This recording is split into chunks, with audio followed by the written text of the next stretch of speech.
Praise the Lord. தொடக்க நூல் 15வது அதிகாரம் 1 முதல் 6 வரை உள்ள இறைவாக்குகள். இந்நிகழ்ச்சிக்கு பின் ஆண்டவரின் வாக்கு ஆபிரகாமுக்கு ஒரு காட்சி வழியாக வந்து அறிவித்தது.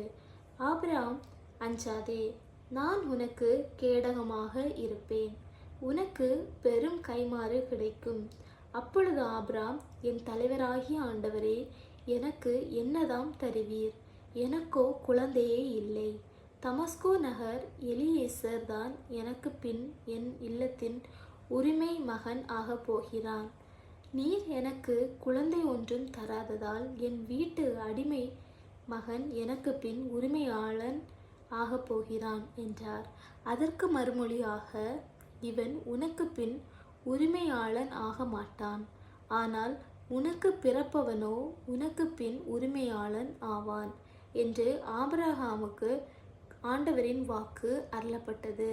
அப்பொழுது ஆண்டவர் ஆபிரகாமை வெளியே அழைத்து வந்து, வானத்தை நிமிர்ந்து பார், முடியுமானால் விண்மீன்களை எண்ணிப்பார், அவற்றைப் போலவே உன் வழி மரபினரும் இருப்பார் என்றார். ஆபிரகாம் ஆண்டவர் மீது நம்பிக்கை கொண்டார். அதை ஆண்டவர் அவருக்கு நீதியாக கருதினார். இது ஆண்டவர் வழங்கும் அருள்வாக்கு. இறைவா, உமக்கு புகழ். ஜெபம். நேசிக்கிற நல்ல தகப்பனே, அப்பா, இந்த நல்ல வேலைக்காக உம்மை நன்றியோடு ஸ்துதிக்கிறோம், ஸ்தோத்திரிக்கிறோம் ஏசப்பா. அப்பா, நீங்கள் தகப்பனே எங்களுக்காக பிளான் வச்சுருக்கீங்க ஏசப்பா. ஆனால் ஒருவேளை இந்த நேரத்தில் தகப்பனே ஒன்றும் இல்லாமல் இருக்கலாம் ஏசப்பா.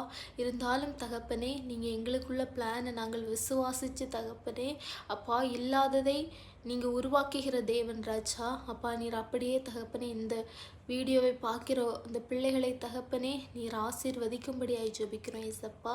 அப்போ அவர்கள் கஷ்டங்கள் கவலைகள் எல்லாம் தகப்பனே மறைத்து மாய்த்து போடுங்க ஏசப்பா. அவர்களுடைய எல்லா தேவைகளையும் சந்திக்கும்படியாய் ஜெபிக்கிறேன். இயேசுவின் மூலம் ஜெபங்கள் எங்கள் ஜீவனில் நல்ல பிதாவே, ஆமென்.